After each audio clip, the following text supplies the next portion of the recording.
A single mother's desperate note to a stranger triggered the largest biker mobilization in state history. For more stories like this, subscribe. The fluorescent lights above the Ridgemont Diner flickered in rhythm with the rain hammering the aluminum roof. It was the kind of October evening that smelled like burnt coffee and diesel fuel, where the warmth inside felt borrowed and temporary. Route 9 stretched beyond the fogged windows, a black ribbon cutting through farmland and forest, empty except for the occasional truck hauling goods nobody needed until morning. Claire Hendricks refilled the coffee pot for the third time in an hour. Her hands shook. Not much, just enough that the liquid trembled at the surface, catching the light in small, uncertain waves. She was 34, but looked older under the diner's harsh glow. Her hair was pulled back tight, the kind of tight that said control, the kind that hid how little control she actually had. At the corner booth, 3 men sat in leather jackets marked with patches Claire didn't recognize. Iron Bones MC. The words meant nothing to her, but the men themselves did.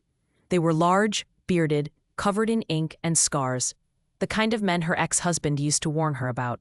The kind of men who made other people look away. But Claire wasn't looking away. She approached their table slowly. The coffee pot clutched in both hands like a shield. The leader, a man with a silver beard and knuckles that looked like they'd been broken and reset too many times, glanced up. His eyes were pale gray, the color of winter sky before snow. "Please," Claire said. Her voice cracked on the single word. "Read it when I'm gone. Don't look at me." She slid a folded napkin across the table and turned before he could respond. Her shoes squeaked on the linoleum as she walked back toward the kitchen. She didn't breathe until she was behind the counter. The man unfolded the napkin carefully as if it might tear. His 2 companions leaned in. The handwriting was shaky, the letters pressed hard into the paper. "My ex-husband is outside. He violated the restraining order. He says he's taking my kids tonight. Police won't come in time. I have nobody. Please." Marcus Calhoun, who most people called Reaper, read the note twice.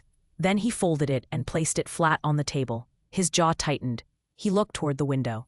Through the streaked glass, a red pickup truck sat parked at an angle, blocking a small sedan.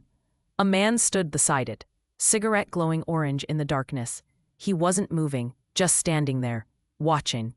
Reaper's companion, a broad-shouldered man named Gage, leaned closer. "We doing this?" Reaper didn't answer immediately. His eyes stayed on the man outside. Then he looked toward the kitchen doorway, where 2 small faces peered out. A girl, maybe 9, with dark curly hair. A boy, younger, gripping his sister's hand. The girl's eyes were wide and wet. The boy didn't blink. Reaper stood slowly. The booth creaked under the shift of his weight. He picked up the napkin and slipped it into his jacket pocket. His other hand touched the edge of the table, steadying himself against something that wasn't physical. "We're doing this," he said. Gage exhaled and cracked his knuckles. Brick, the 3rd man, a towering figure with skin dark as engine oil, nodded once.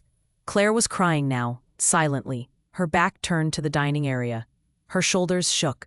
She pressed a dish towel to her face, trying to muffle the sound. Children watched her from the doorway, frozen between wanting to comfort her and not knowing how. Reaper walked to the window and stared out at the man by the truck. The man stared back. For a long moment, neither moved. Then Reaper turned to his brothers. "Call church. Full club. Now." Gage pulled out his phone. Brick stood and walked to the door, positioning himself where he could see both the parking lot and the children. Claire looked up, her face streaked and red. "I'm sorry," she whispered. "I didn't know who else." "Don't apologize," Reaper said. His voice was low, steady, the kind of voice that didn't need to be loud to be heard. "You did the right thing." Outside, the man by the truck flicked his cigarette onto the pavement and climbed into the driver's seat. The engine rumbled to life, headlights cutting through the rain. But he didn't leave. He just sat there, waiting. Reaper's hand went to his pocket, feeling the folded napkin, the girl's eyes, the boy's silence, the mother's trembling hands. He had seen this before, 16 years ago. Different diner, different woman, same desperation. And that time, he had done nothing. Reaper stood at the window, staring at the red truck idling in the rain. But his mind was somewhere else. 16 years back, a different parking lot, a different woman who needed help he didn't give. The girl's dark curly hair had triggered it. The way she clutched her brother's hand, the silent terror in eyes too young to understand why someone who was supposed to love them had become the thing they feared most. It reminded him of Sophie. In the spring of 2007, Marcus Calhoun wasn't Reaper. He was just Marcus, a 31-year-old mechanic in Spree, Nangfield, with grease under his nails, and a life that felt small but stable. He had a younger sister named Beth. She was 23, newly married to a man named David who worked in sales and smiled too much in public. Beth came to the garage on a Tuesday afternoon. Marcus remembered because it was raining then too. She wore a long-sleeved shirt even though it was 70 degrees outside. When she leaned against his workbench, the sleeve rode up. The bruises were green and yellow, old enough to have faded but not disappeared. "I need to talk," she said. Marcus wiped his hands on a rag and told his boss he was taking a break. They sat in his truck in the parking lot. Beth didn't cry. She just spoke in a flat, distant voice, like she was describing something that had happened to someone else. David had hit her. Not once. Many times. It started 6 months into the marriage. A shove, then a slap, then fists. He controlled everything: her phone, her friends, where she went, what she wore. She wasn't allowed to work. She had no money of her own. Marcus felt his hands tighten on the steering wheel. Leave him. It's not that simple. It is that simple. Pack a bag, stay with me. We'll figure it out. Beth shook her head. He says he'll change. He cries after. He says he loves me. Maybe if I just... Beth, listen to me. Marcus turned to face her. He's not going to change. Men like that don't. You need to leave now before it gets worse. She looked at him with eyes that wanted to believe but couldn't. Marriage is complicated, Marcus. You don't understand. Then help me understand. But she didn't. She kissed his cheek, thanked him for listening, and drove away in the car David had bought her.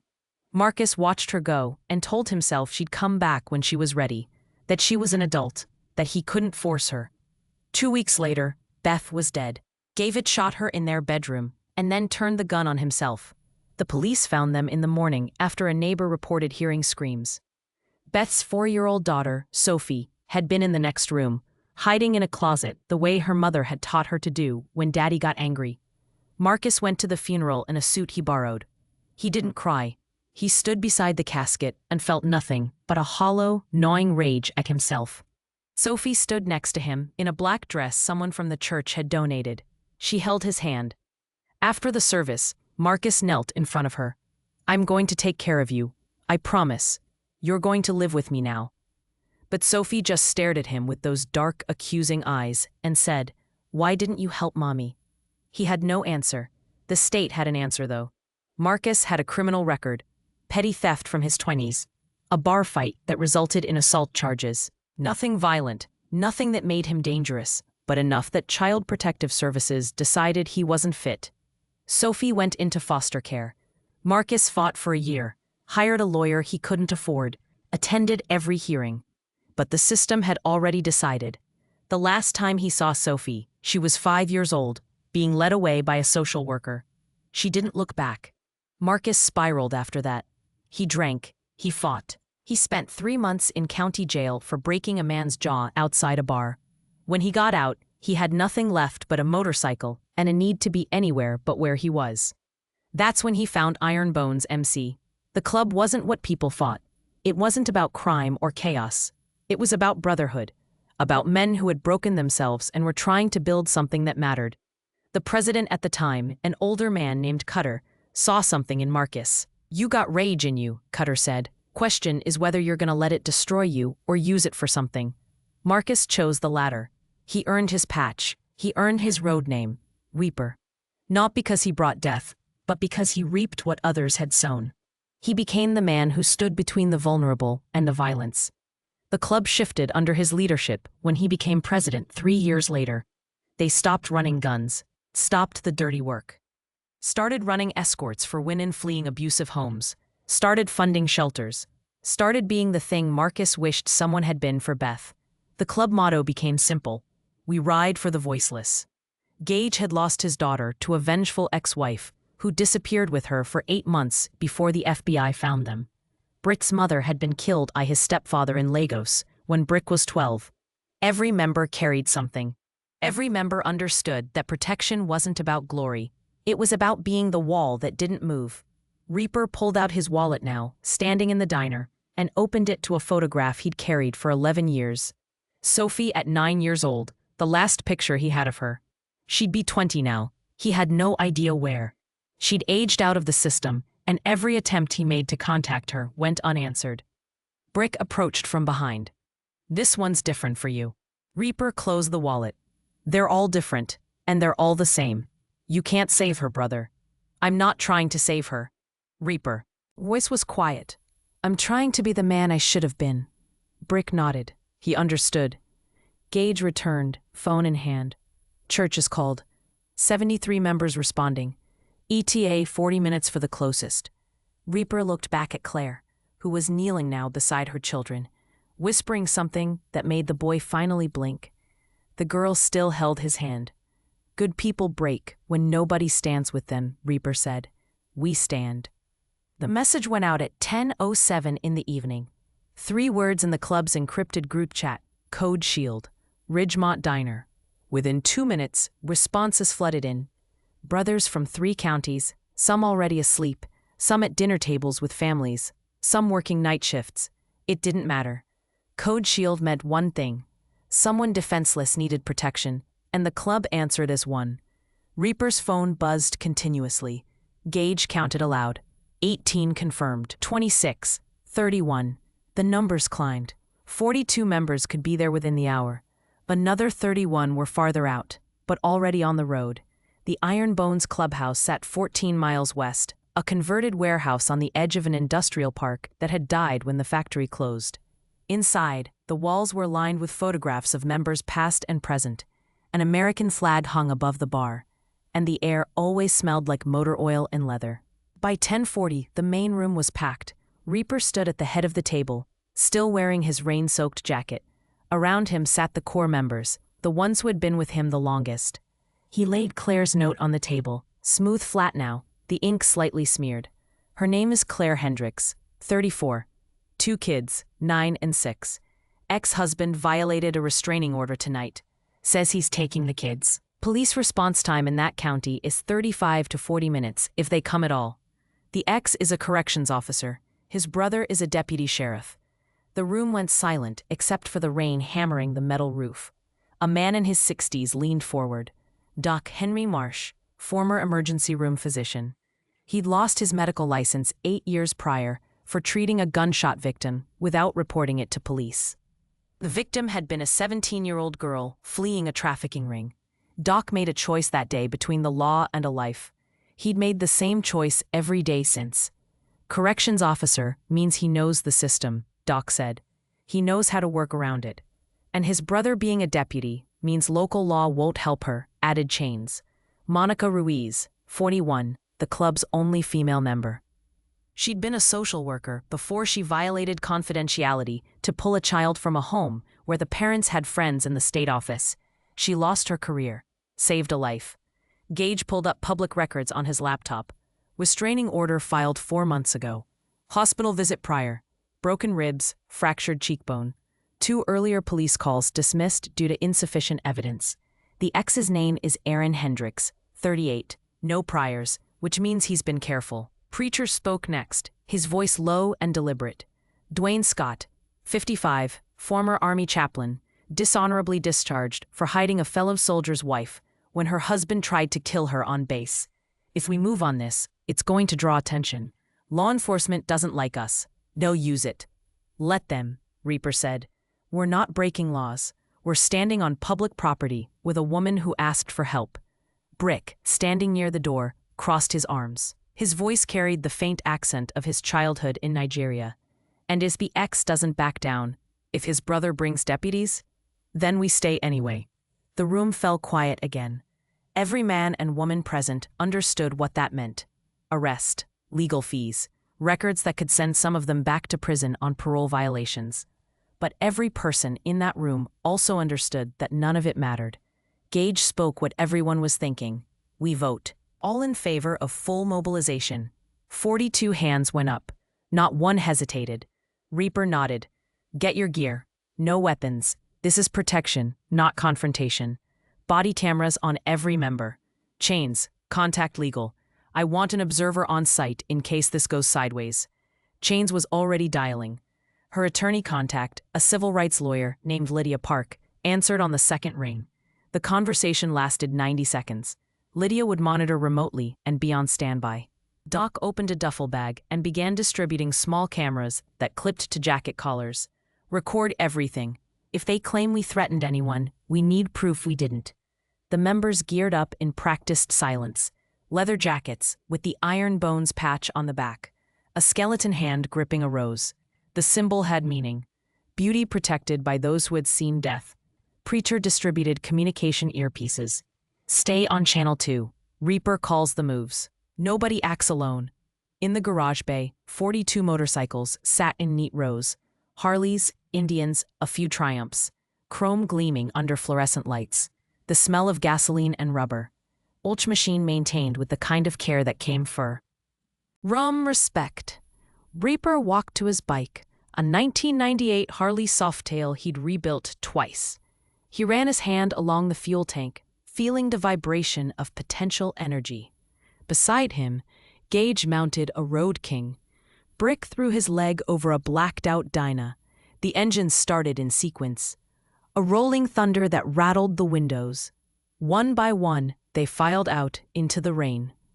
Reaper stopped at the clubhouse door and turned back. On the wall, beneath the flag, a plaque read, "We ride for the voiceless." He thought of Sophie, of Beth, of every person who had asked for help and received silence. Not tonight. The formation rolled onto the highway, two columns in staggered positioning. Headlights cutting through the darkness. 42 riders moving as one organism, precise and deliberate. Cars pulled to the shoulder as they passed. A state trooper clocked them from an overpass, watched, and chose not to pursue. He recognized the colors. The rain came harder. Water streamed off helmets and visors. The road hissed beneath tires. But no one slowed. 14 miles, 18 minutes. At 11:34, the Iron Bones Motorcycle Club arrived at the Ridgemont Diner. The sound of their engines announced them long before they were visible, a sustained rumble that vibrated the windows and silenced the night. They surrounded the parking lot in coordinated silence, motorcycles forming a perimeter. Riders dismounted slowly, deliberately.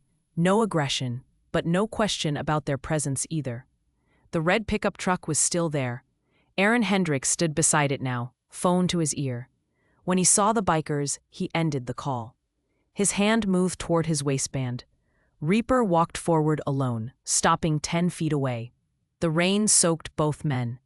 "You should leave," Reaper said. Aaron stared at him, then at the 41 others standing behind him. "This is family business. She asked us to stay. That makes us guests." Inside the diner, Claire stood at the window, her children behind her. She wasn't crying anymore. For the first time that night, she breathed. Before we continue, if stories of ordinary people showing extraordinary courage move you, subscribe to this channel. Comment below if you've ever had to stand up when no one else would. Your story matters. The rain fell in sheets now, drumming against leather and chrome. 42 bikers stood in formation, silent as monuments. Their presence transformed the parking lot into something else entirely, a boundary line that hadn't existed minutes before. Aaron Hendricks stared at Reaper, then past him at the rows of motorcycles and the men and women standing beside them. His jaw worked like he was chewing words he couldn't spit out. Finally, he laughed, but it came out wrong, sharp and bitter. "You know who I am?" Aaron's voice carried over the rain. "I'm a corrections officer. I've handled men twice your size. My brother's a sheriff's deputy. You're a pack of felons playing dress-up. Who do you think wins that story?" Gage stepped forward, rain dripping from his beard. "The one with 42 witnesses and body cameras recording every word you say." Aaron's eyes flicked to the small cameras clipped to their jackets. His face flushed red, visible even in the dim parking lot lights. "You can't stay here forever," Aaron said. "I know the law better than you ever will. Restraining orders are paper. I've seen 100 of them. Judges hand them out like Halloween candy. Doesn't mean a damn thing." Doc's voice came calm and measured. Violation of a restraining order is a felony in this state. You're committing one right now. That's my wife in there. Those are my kids. Ex-wife, Reaper corrected. And those kids aren't property you can repossess. Aaron took a step forward. His hand hovered near his waistband again, and every biker tensed. But Reaper didn't move, didn't even blink. The diner door opened. Claire stepped out, her children behind her, clinging to her legs. Her voice shook, but she spoke loud enough to be heard. "Just go, Aaron. Please, just leave us alone." Aaron's expression twisted into something uglier. "You turned my kids against me, you and your lies. I gave you everything, and you threw it away." "You broke my ribs," Claire said. Her voice didn't shake anymore. "You gave our daughter nightmares. You made our son afraid to speak. That's what you gave us." Aaron opened his mouth to respond, but headlights cut through the rain. Two sheriff's cruisers pulled into the parking lot, light bars flashing red and blue, but no sirens.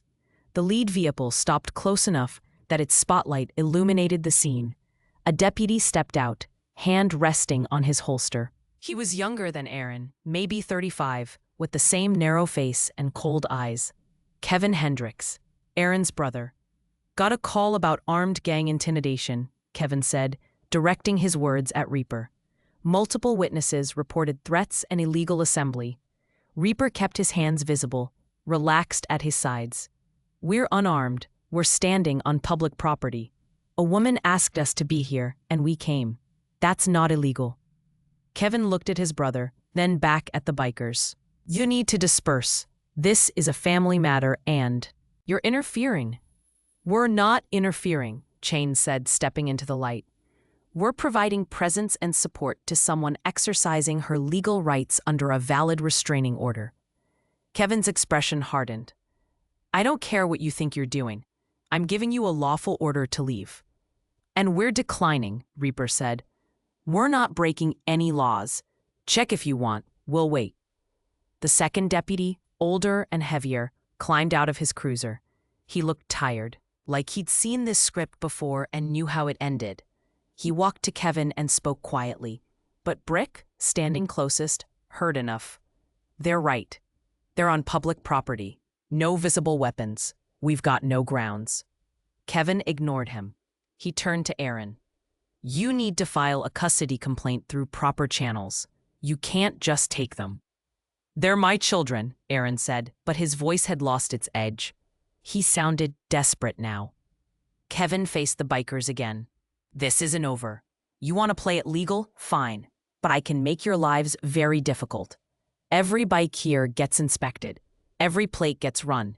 Every one of you with a warrant or a parole violation goes in tonight." "Do what you need to do," Reaper said. "We're still not leaving her alone with him." For a long moment, nobody moved. The rain pounded down.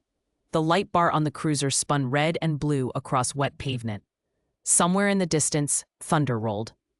Kevin stepped closer to Reaper, close enough that their conversation became private. "You think you're a hero? You're making this worse for her. Tomorrow, next week, we'll still be here. You won't. And when you're gone, what do you think happens?" Reaper met his eyes. "Then I guess we'll be here tomorrow too, and next week, however long it takes." Kevin's jaw tightened. He stepped back, spoke louder so everyone could hear. "Fine. But you move 1 inch onto private property. You touch him, you do anything I can arrest you for, I will, and I'll make sure the charges stick." He turned to Aaron. "Get in your truck. Go home. File the paperwork Monday if you want custody. Do this the right way." Aaron stared at Claire, at his children. Emma had her face buried in her mother's side. Dylan watched with those wide, unblinking eyes. For a second, something flickered across Aaron's face. Not remorse. Recognition, maybe, that he'd lost something he couldn't get back by force. But then it hardened again into rage. "This isn't finished," Aaron said. He climbed into his truck, slammed the door, and started the engine. The tires spun on wet pavement as he peeled out of the parking lot, fishtailing onto the highway. Kevin watched him go, then looked back at the bikers. "You've got no idea what you just started."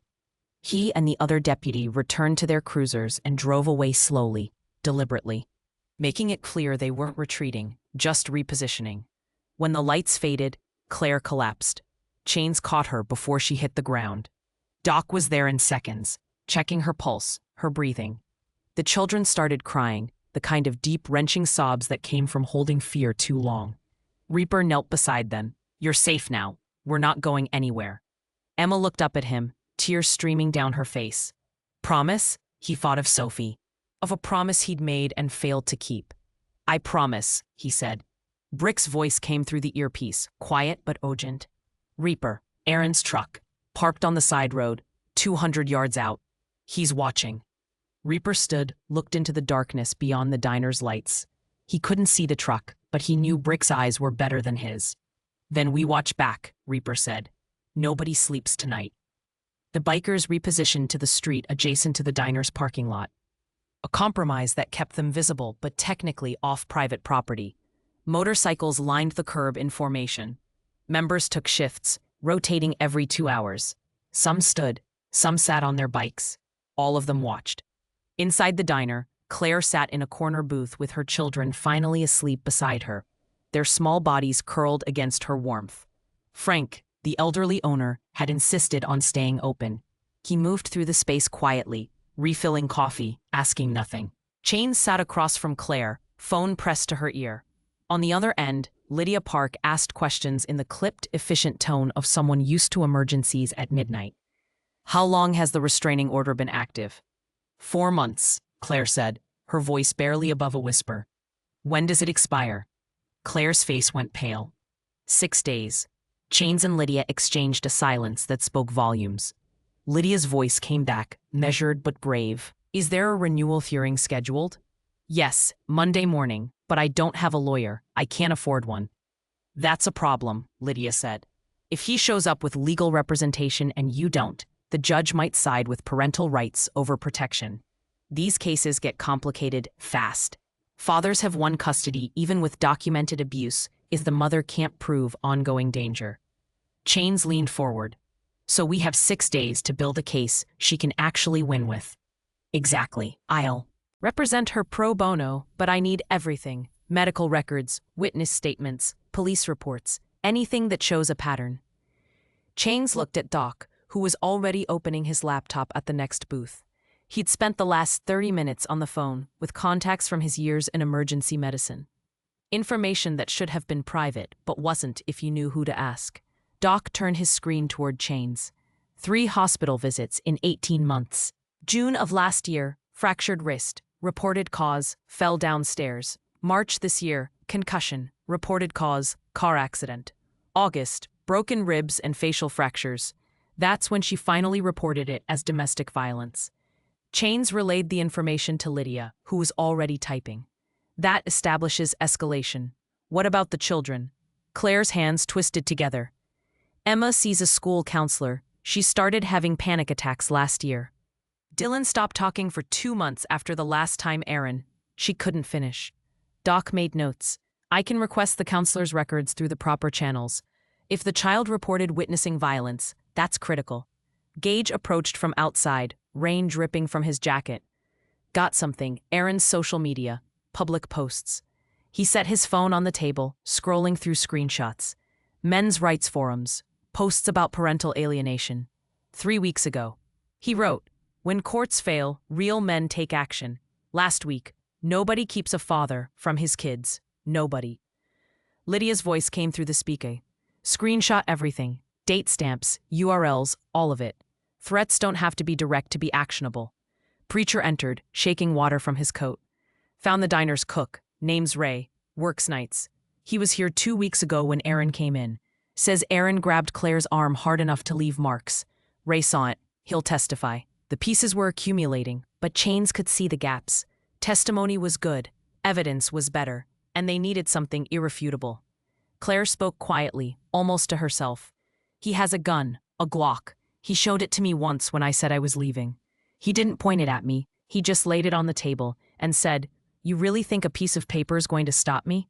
Doc looked up sharply. "Is he legally allowed to own a firearm with an active restraining order against him?" "No," Lydia said through the phone. Federal law prohibits firearm possession for anyone subject to a domestic violence restraining order.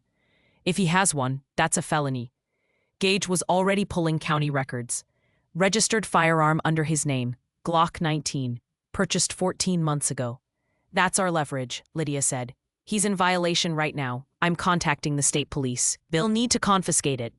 But Chains saw the problem before Lydia finished. His brother's a deputy. You think local law is going to enforce that? Silence on the line. Then Lydia's voice, quieter. You're right, we need someone outside the county. Frank approached the table, coffee pot in hand. He'd been listening, not hiding it. State Police Barracks is 40 minutes north. There's a sergeant there, Tom Mills. Good man. Doesn't play politics. My nephew works with him. Chains met his eyes. Can you make a call? Frank nodded and walked to the kitchen. While he did, Doc turned his attention to Claire. I need you to tell me everything. Every time he hurt you. Every threat. Every time the police didn't help. Every detail matters. Claire looked at her sleeping children, then back at Doc. She began to speak. It took an hour. Her voice stayed steady, clinical almost, like she was describing events that happened to someone else. The first time Aaron hit her, they'd been married 6 months. She was pregnant with Emma. He apologized, cried, swore it would never happen again. It happened again 2 weeks later. He controlled everything. Her phone, her friends, money. She wasn't allowed to work. When she tried to leave the first time, he found her at her mother's house and convinced her mother she was overreacting. Her mother, who died 3 years ago, never believed her after that. The isolation was surgical. Piece by piece, he removed everyone who might help her until she was alone with him and the children and nowhere to go. Doc recorded everything with her permission. Chains took notes. Gage pulled public records showing every police call to their address. 9 calls in 4 years. Only 2 resulted in reports, none in arrests. By 2 in the morning, they had a timeline, a pattern, evidence of systemic failure. But Lydia's voice brought them back to reality. This is good. But it's still her word against his in many places. We need something that proves current danger, something that shows he's an active threat right now. As if summoned by the words, Brick's voice crackled through the earpiece. Movement. Aaron's truck leaving the side road, heading toward town. Reaper responded immediately. Follow at distance. Don't engage. Just watch. 10 minutes later, Brick reported back. He met 3 men. Parking lot of a closed gas station off Route 9. All of them look ex-law enforcement. Big builds. Tactica. L postures. Gage enhanced the dashcam footage Brick had captured from distance. 4 men standing in the rain, Aaron gesturing aggressively. One of the men nodded. Another clapped Aaron on the shoulder. The audio was faint, distorted by rain and distance, but Gage isolated fragments. Tomorrow. Still there. Handle it. Whatever it takes. Reaper's voice came low and certain. He's building a crew. He's going to try to force this. Chains looked at Claire, whose face had gone white. How many friends does he have from corrections? A lot, Claire whispered. They're loyal to each other, like a brotherhood. Preacher's voice was grim. So we're not just facing him. We're facing everyone he can call. Doc closed his laptop. Then we hold the line until Monday. 48 hours. We get Claire in front of Judge Voss with everything we've gathered. We win this legally before he can act. Reaper stood near the window, watching the road. 41 members outside in the rain. An unknown number of Aaron's allies preparing something. And in the middle, a woman and 2 children who just wanted to be safe. He thought about Beth, about being too late. Not this time. Call in the other chapters, Reaper said. Everyone within 100 miles. We're going to need more bodies. By Saturday morning, the number had grown. 31 additional riders arrived from allied chapters across the state. Their engines announcing them in waves. 73 bikers now formed a perimeter that was impossible to ignore. They rotated in shifts, disciplined and silent, a wall of leather and steel that didn't waver. Claire stood at the diner window, watching them. Emma was beside her, holding a mug of hot chocolate Frank had made. The girls studied the bikers with the careful attention children give to things they don't fully understand, but sense are important. Are they going to stay? Emma asked. Yes, Claire said. She believed it now. Outside, members had brought folding chairs, thermoses of coffee, supplies that suggested permanence. Some read books, Others talked quietly. A few worked on laptops, handling the lives they'd put on pause to be here. This wasn't chaos. It was organized, intentional, a community forming around a principle. A pastor from a church 2 miles away arrived mid-morning with boxes of breakfast sandwiches. He said nothing about doctrine or judgment, just set the food down and shook Reaper's hand. An elderly woman approached with a walker, moving slowly across the wet pavement. She stopped in front of Gage. "My husband used to hit me," she said, her voice thin but steady. 43 years ago. Nobody helped. Police said it was between man and wife. She touched Gage's arm. "Thank you for being what we didn't have." She turned and walked away before he could respond, but not everyone was supportive. By late morning, complaints reached the sheriff's office. Concerned citizens reported a gang presence, intimidation, fear for their safety. Some of it was genuine. Some of it came from Aaron's friends, poisoning the narrative before it could solidify. Just after 11, Aaron returned. This time he wasn't alone. 4 men accompanied him in 2 trucks, parking at the edge of the lot where public property met private. They didn't exit immediately, just sat there, windows down, staring. Reaper recognized the tactic: psychological pressure, showing numbers, making the bikers wonder if this was sustainable. Then one of Aaron's friends stepped out.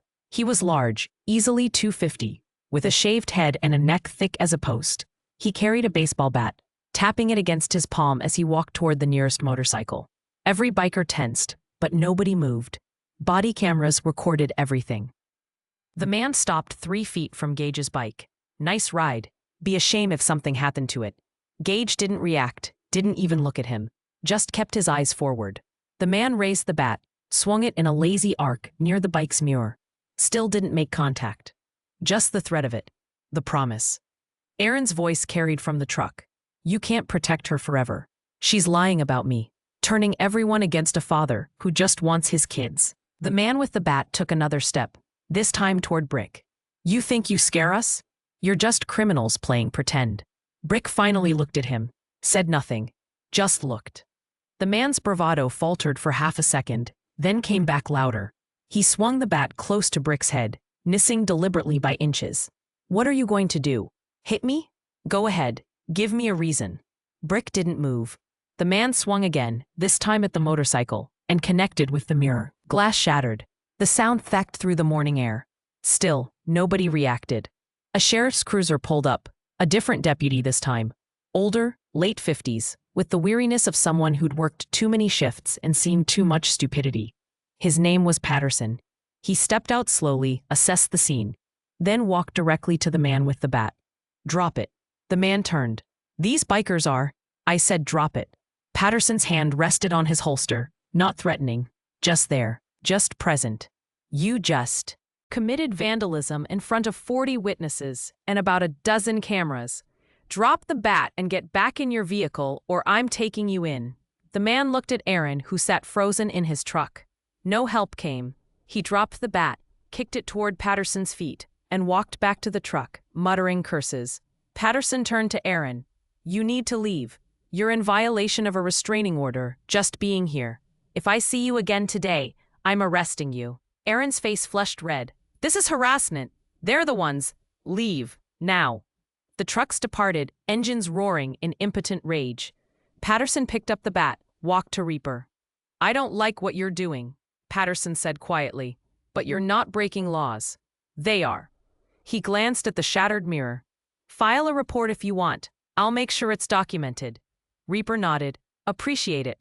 Patterson looked toward the diner, where Claire stood visible in the window. "She really in danger?"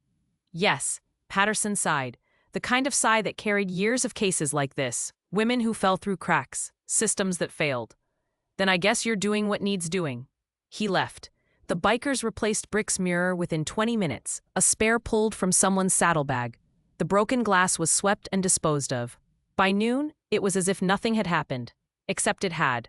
A local news reporter arrived at 3 in the afternoon. Kelly Tran from Channel 7, young and sharp-eyed, with a cameraman in tow. Chains intercepted them before they reached Claire. "We're here about the biker presence," Kelly said. "Can we get a statement?" Chains considered, then nodded. "We're here because a woman asked for help. We're staying until she's safe. That's the statement." Kelly wasn't satisfied with simple answers. Are you aware some residents feel intimidated by your presence? We're aware some people are uncomfortable with the idea of accountability, Chains replied. But we're on public property, we're unarmed, and we're not breaking any laws. We're just standing with someone who needs it. Kelly turned to the diner. Can we speak with her? Claire agreed, but only with her face blurred and voice altered. She sat in a booth, Kelly across from her, camera focused tight. Why did you ask them for help? Kelly asked. Claire's answer was quiet but steady. Because I had nobody else. Because the system didn't protect me. Because I thought I was invisible. She paused. These people made me visible. The segment aired at 6 that evening. By 7, it had been shared 4,000 times. By 9, over 2 million views. The comments section became a battlefield. Supporters praising the bikers, detractors calling them vigilantes, domestic violence survivors sharing their own stories of abandonment by authorities. Hashtags emerged organically. Stand with Claire. Iron Bones protects. Ride for the voiceless. Aaron's friends tried to counter the narrative. They posted in men's rights forums, claiming Claire was lying. That Aaron was a good father, being railroaded by a vindictive ex and criminal bikers. They tried to identify Claire's location, but the media had protected it. They posted photos of bikers, with captions about criminal records and gang affiliation, but the tide had already turned. For every post defending Aaron, 100 more appeared supporting Claire. Donations flooded in, unsolicited, to a fund Chains hadn't even set up yet. By midnight Saturday, strangers had pledged $47,000 to help her start over. Then Aaron made his final mistake. At 10:30 Saturday night, drunk and unraveling, he went live on social media. The video was shaky, his face too close to the camera, eyes red and unfocused. That bitch turned the whole world against me, he slurred. I'm a good man. I'm a good father. I never did half the things she says. And these biker criminals? Holding my family hostage? He reached off camera and brought back a Glock, held it up to the lens. I know my rights. I'm getting my kids back. Tomorrow, you'll all see. The video was screen recorded by dozens of viewers before Aaron deleted it minutes later. But deletion meant nothing. Gage had it archived within seconds. Lydia called immediately. That's terroristic threatening. That's a felony. Send me the file now. Chains forwarded it. Within an hour, a warrant was issued for Aaron's arrest. Threats, unlawful firearm possession under restraining order, public intoxication with a weapon. State police were notified. But by then, Aaron had disappeared. His truck was gone. His house was dark. Sunday morning, a scout spotted the truck, parked in dense woods 400 yards from the diner. Aaron was inside, watching through binoculars. Reaper organized a secondary perimeter. Members positioned themselves between the woods and the diner, tightening the protective circle. They didn't approach Aaron. They just made sure he couldn't approach either. Inside, Claire was breaking. Sleep-deprived, terrified, running on adrenaline that was finally depleting. Doc found her in the bathroom, hands shaking so badly she couldn't hold a cup. What if they can't stop him? She whispered. What if he gets past them? Doc knelt beside her. They already stopped him. The whole world's watching now. He can't touch you without destroying himself. But what if he doesn't care anymore? Doc had no answer for that, because men like Aaron, cornered and desperate, sometimes stopped caring about consequences. Sometimes they chose to burn everything down rather than lose. Reaper stood outside as the sun set Sunday evening. 12 hours from the court hearing that would decide everything. 73 members surrounded the diner. Community members had joined them, a prayer circle forming at dusk. Police cruised past regularly now, Patterson's presence a silent assurance. But in the woods, Aaron's truck hadn't moved, and Reaper knew what cornered animals did. He touched the folded napkin still in his pocket, the one Claire had handed him 2 days ago that felt like years. Please, it had said. And he had answered. Now he just had to make sure the answer held. Monday morning arrived cold and gray, the kind of dawn that felt more like an ending than a beginning. The court hearing was scheduled for 9. Claire had 4 hours to get there, 90 miles north to Judge Patricia Voss's chambers, the only magistrate Lydia trusted to hear this case without bias. But Aaron moved first. At 5:30, while darkness still clung to the edges of the sky, Brick's voice crackled through the earpiece. Movement. He's coming in from the rear, on foot, carrying something. Reaper was already moving. 6 members followed, spreading out in a silent line. They approached from opposite angles, boxing Aaron in without cornering him, giving him space but no exit. Aaron emerged from the tree line behind the diner, stumbling slightly. He carried a backpack slung over one shoulder. His eyes were wild, darting. The eyes of a man who hadn't slept and had made peace with something terrible. He reached the diner's back door and tried the handle. Locked. Frank had secured everything the night before. Aaron pulled harder, then started pounding. "Emma, Dylan, it's Daddy. Come out. We're leaving." Inside, the children woke to his voice. Emma started crying immediately. Dylan went rigid, silent. Claire pulled them close, her body a shield that felt too thin. Reaper stepped into the light spilling from the diner's kitchen window.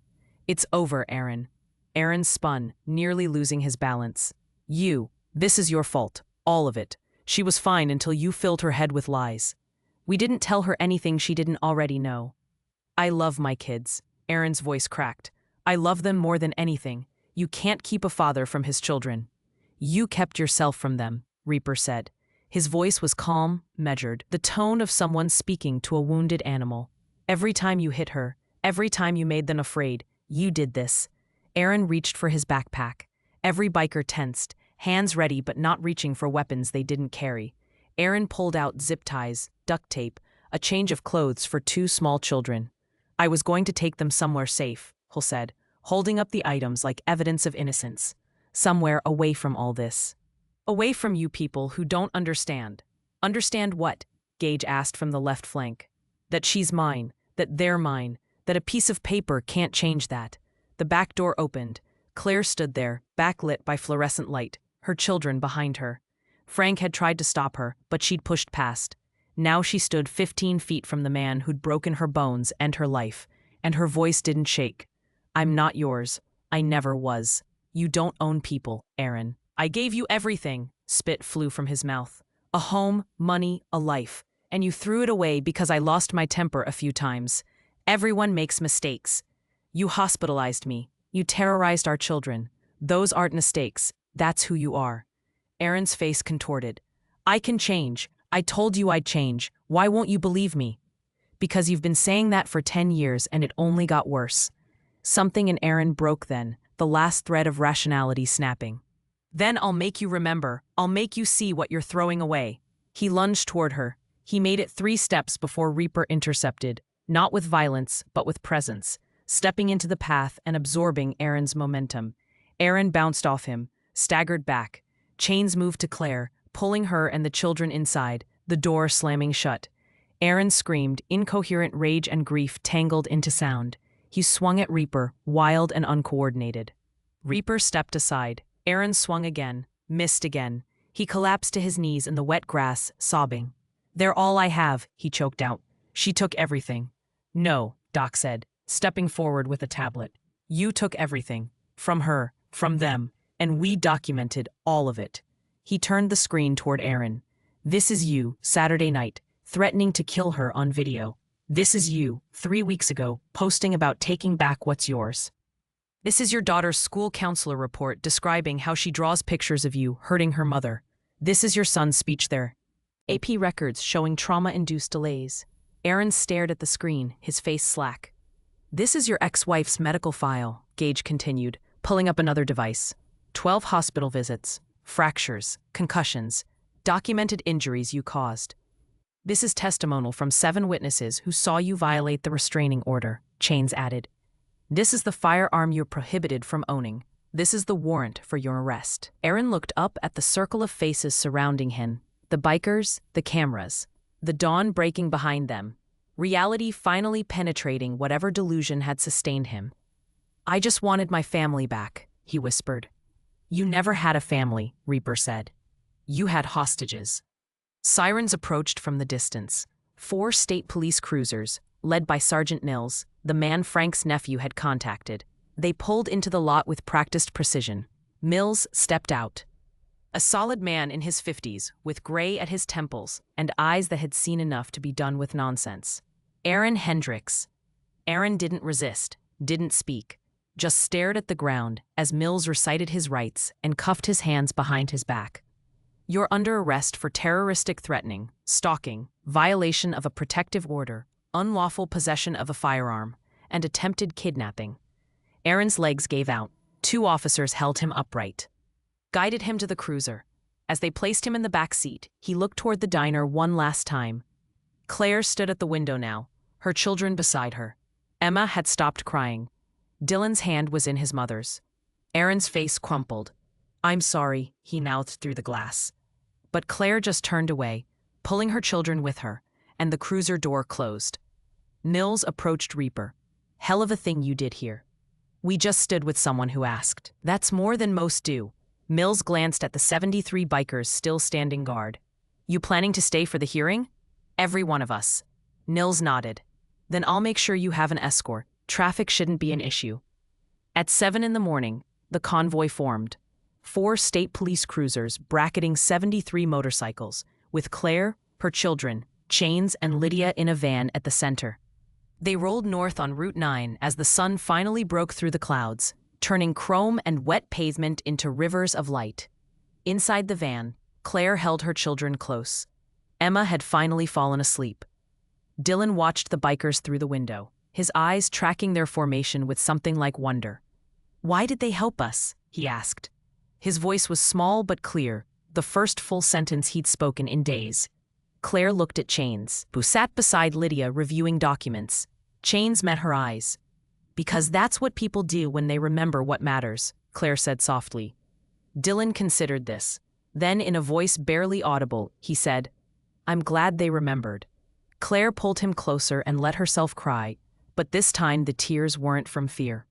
They were from the overwhelming, disorienting relief of being seen, of being believed, of surviving something she'd thought would kill her. At 9:03, they arrived at the courthouse. Judge Patricia Voss, a stern woman in her 60s, with silver hair and no tolerance for games, reviewed the evidence in silence.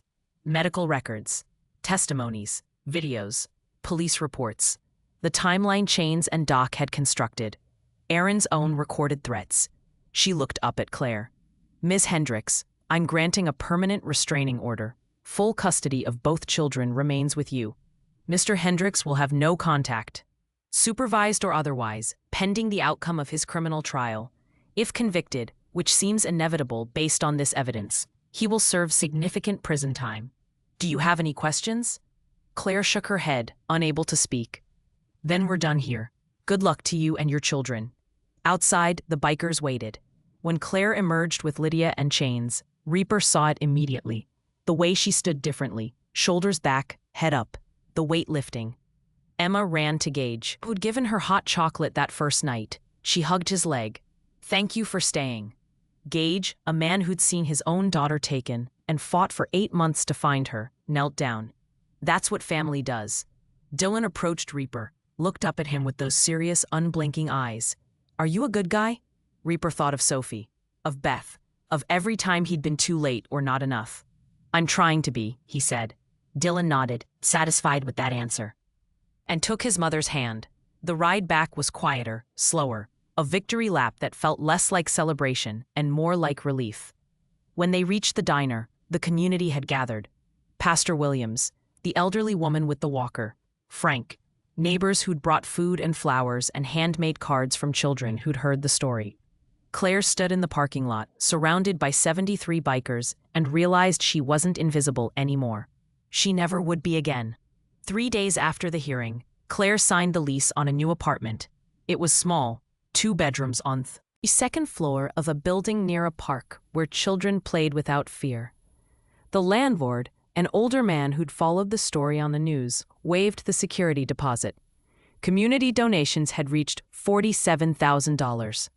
Claire stared at the number on Chains's laptop screen and couldn't process it. Strangers, people she'd never met, all of them saying the same thing in different ways. "You matter, you deserved help, we see you." The bikers arrived on moving day, with trucks borrowed from members who owned businesses. Gage and Brick carried furniture up the narrow stairs. Doc assembled beds. Preacher hung curtains Claire had picked out herself, the first time in a decade she'd been allowed to choose anything about where she lived. Emma ran through the empty rooms, her footsteps echoing, laughing in a way Claire hadn't heard in years.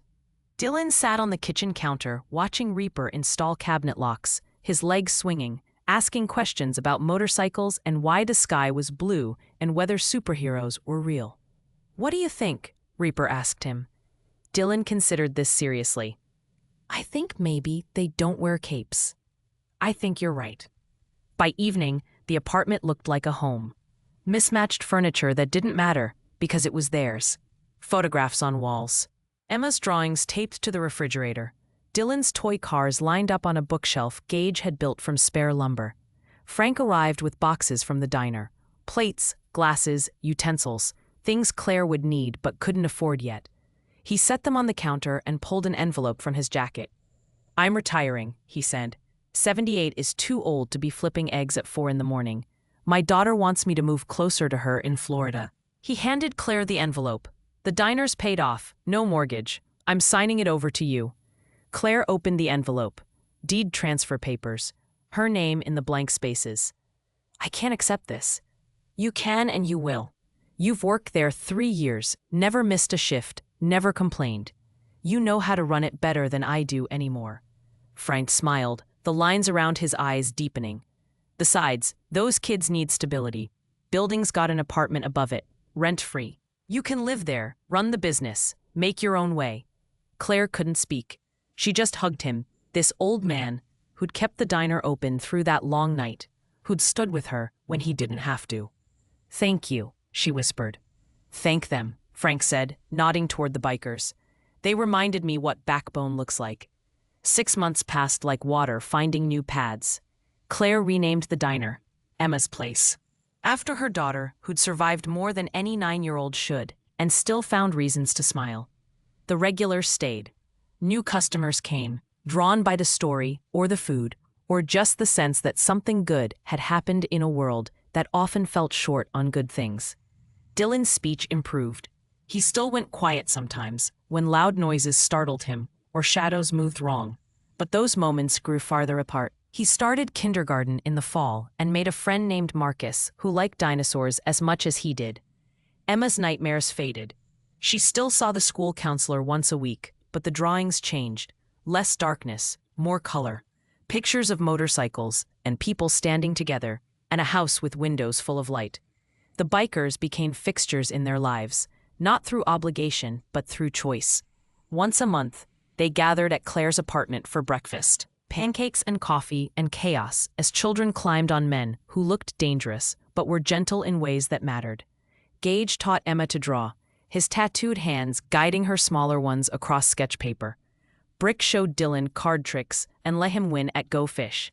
Doc checked on Claire's health, made sure she was sleeping, eating, processing trauma that didn't disappear just because the threat had ended. Chains started the nonprofit officially. Ride for the Voiceless, a legal aid organization for domestic violence survivors who couldn't afford representation. Lydia joined as lead counsel. Within 6 months, they'd helped 32 women and 4 men escape situations that would have killed them. Aaron was sentenced in early spring. 6 years in state prison. 3 for terroristic threatening, 2 for stalking, 1 for unlawful firearm possession under a restraining order. His brother Kevin was suspended without pay pending an internal investigation into obstruction. The sheriff's department issued a formal apology to Claire, which she accepted but didn't need. The system had failed. Individuals had risen. That was the story that mattered. Judge Voss sent a letter to Iron Bones MC, entered into public record, commending their intervention as an example of community protection done right.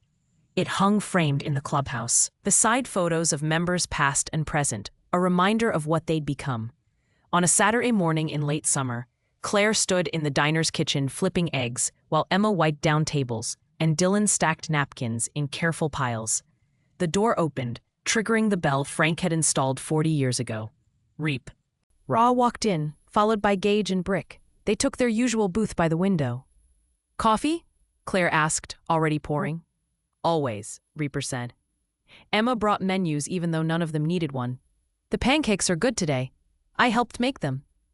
"Then pancakes it is," Gage said. Dylan emerged from the kitchen wearing an apron that dragged on the floor, carrying a plate of toast he'd carefully buttered himself. He set it in front of Reaper with the solemnity of someone performing an important task. "Thank you, sir," Reaper said, matching his tone. Dylan smiled, the kind of smile that came from feeling safe enough to be proud of small things. Claire refilled their cups and paused, looking at the three men who'd answered a desperate note from a stranger and changed everything. "I never properly thanked you." "You thank us every time we walk in here," Reaper said. "Every time those kids laugh, that's enough." "It's not, though. You gave me my life back." "No," Brick said quietly. "You took it back. We just stood with you while you did." After they ate and paid, leaving tips far too generous, Reaper lingered at the door. He pulled out his wallet, opened it to the photograph he'd carried for 11 years. Sophie at 9, dark curls and serious eyes, frozen in time. She'd be 21 now. He tried reaching out on her birthday last month. Left a voicemail he knew she probably wouldn't listen to, saying things that felt too small for what he needed to say. "I'm trying to be the uncle you needed. I'm sorry I wasn't." The message sat unanswered.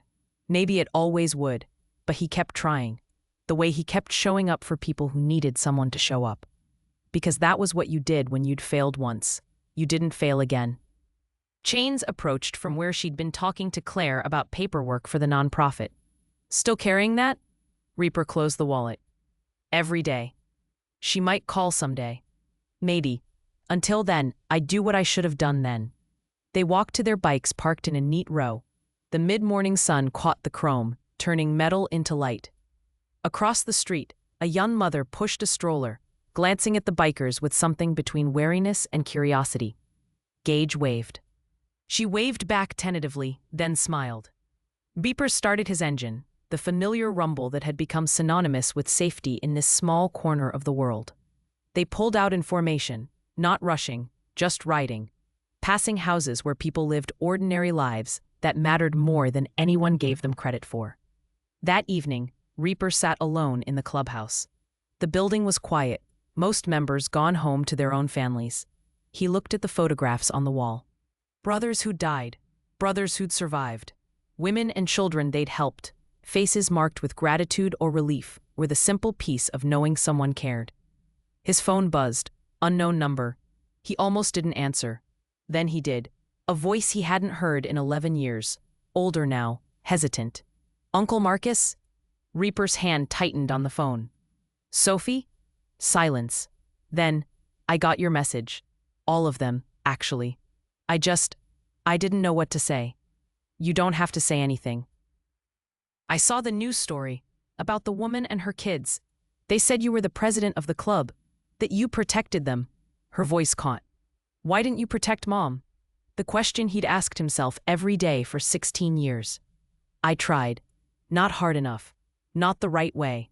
I told her to leave, but I didn't help her leave. I thought it was her choice to make, and I was wrong. By the time I understood that, it was too late." Sophie was crying now. Quiet sounds that cut deeper than screaming would have.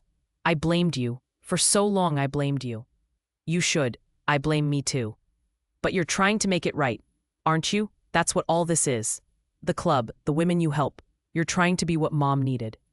"Yes. Does it work? Does it make it better?" Reaper looked at the photo on his phone's lock screen, taken that morning. Emma and Dylan laughing in the diner, safe and whole and free. "It doesn't undo it. But it means something. It has to." Sophie was quiet for a long time. Then, "Can I see you? Sometime? I'm not ready yet, but maybe soon?" "Whenever you're ready, I'll be here." "Okay." She paused. "Uncle Marcus, thank you. For not stopping, for not giving up." The call ended. Reaper sat in the silence, phone still pressed to his ear, feeling something he hadn't felt in years. Not redemption, not yet. But maybe the distant shape of it, approaching slowly on a long road. Outside, a single motorcycle pulled into the lot. Brick, returning from a protection run for a woman leaving her husband 2 counties over. He walked in, nodded to Reaper. "Another one safe," he said. "Good," Reaper replied. They sat together in the quiet clubhouse, 2 men who'd been broken and rebuilt themselves into walls that didn't move. Outside, the world continued its careless spin. But in small pockets, in places where people chose to stand when they could have walked away, something else happened. Good people circled back, always, and that made all the difference.